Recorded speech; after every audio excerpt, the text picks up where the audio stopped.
Well, we become, in the governor's own 2012 education efficiency audit, one of the top findings was that uh, we brought too much bureaucracy. There was too much, we were way too top heavy. And I think I'm a successful product of the public school system in West Virginia, but back when I was in the public school system, we actually let teachers teach. We actually let them teach. They decided what the lesson plan was for the day and whether little Johnny was doing okay and Billy needed help here, and they were charged with making sure that they had a kid that was ready to graduate whatever grade it was, not socially promoting. Kids got held back all the time. I want to put the focus, I want to invert the pyramid. I'm tired of the top-heavy 630 or 40, however many employees that are in Department of Education that don't deliver an education. But they throw up a lot of roadblocks to teachers. We got to give teachers planning periods now just to give them enough time to fill out all the paperwork that's demanded by Charleston. I'd love to file one of those pieces of paper. There's got to be some technology that you can attach to a piece of paper to see whether somebody's retina actually focused on it, because it goes from the classroom or her planning area to the ultimately, but it's got to go to the principal, then it goes to the county, and then finally makes it to Charleston. Oh yeah, we have those interesting new things called computers that have scanners, and we can electronically store them. I guarantee you it's a paper that nobody ever looks at that gets in storage at some downtown warehouse that's leased by the state, leased by the state from somebody whose name you probably have heard before. It's just that good old boy way of doing things that we have to get away from. So I want to get back, say, invert the pyramid. We invest 21st in dollars per student nationally. There's something the state of West Virginia is actually above average on. I'm proud of that. I truly am proud of it, but we're not getting the money where it needs to be. It needs to be in the classroom, focused on our children and our teachers. Teachers among the lowest paid in the country. That's a shame. That's inexcusable, because West Virginia sure went through a lot of good times. We're facing bad times now, but it hadn't been 10 years ago that the coal industry was booming, and we had the opportunity to pay them and pay them a whole lot better. And incidentally, both the two teachers unions certainly had absolute control of the education committees, and could get anything that they wanted through the legislature for years and years and years. I would challenge what happened to teachers' pay when we were doing all that. And I will work hard to make sure that we bring our teachers in line. Kid coming out of WVU can go to Ohio or PA and start for $10,000 more. It's no wonder we have the vacancies in the teaching ranks that we have. There's a couple of simple things. I love the Read by Third initiative. You learn to read until the third grade, and then you read to learn from the third grade on. And if we advance any kid past third grade that can't read, will graduate, because they'll socially promote them and get them up and get them out, will graduate a functional illiterate that'll become a ward of the state and not a productive citizen in all likelihood.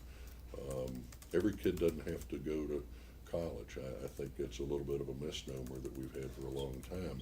We have to get back to the old vocational tech, the VOTEC training, ready to graduate a kid out of high school with a trade skill. Right now, we've skipped a whole generation of the trade skills. That's handed from father to son. It's mentored generationally, and we've got too many guys that have worked hard and they got callous hands. They say, "Sonny boy, I don't want you to have to work. I want you to be a doctor or lawyer." Everybody can't be. They don't have the means. They may not be mentally ready to do that. So it was good thoughts that got so many people a college education. These poor kids are coming out with this much debt and no prospect for a job.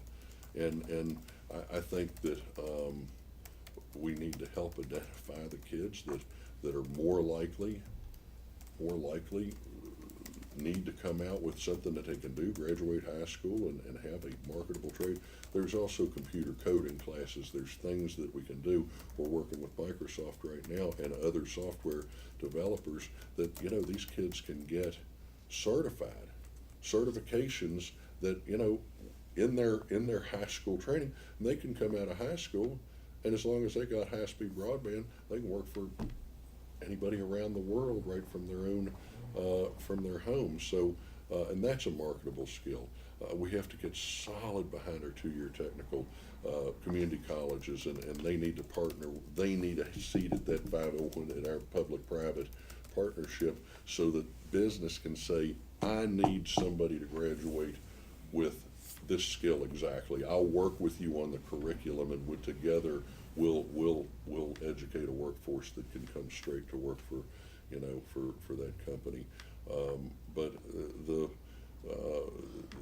education has become the fourth branch of government in West Virginia. Interestingly enough, the legislature funds them, but there's no direct accountability, not to the legislature and not to the executive branch either. Now, I'm not advocating that they should have direct accountability to the legislature, because the legislature changes makeup every 2 years. And if every 2 years we come up with a new set of rules or demands, we think it's bad now, it'll certainly go downhill. But the governor appoints the board, the school board, to 9-year terms. That's too long for starters. Well, okay, so the people that if I'm the next governor, I got people, if I'm a 2-term governor, I may have people that I didn't have the opportunity to appoint that weren't of a like mindset, and I mean, it is too long. But ultimately, once they're appointed, just like all the other boards and commissions, there's no accountability back to the governor or the executive branch, none.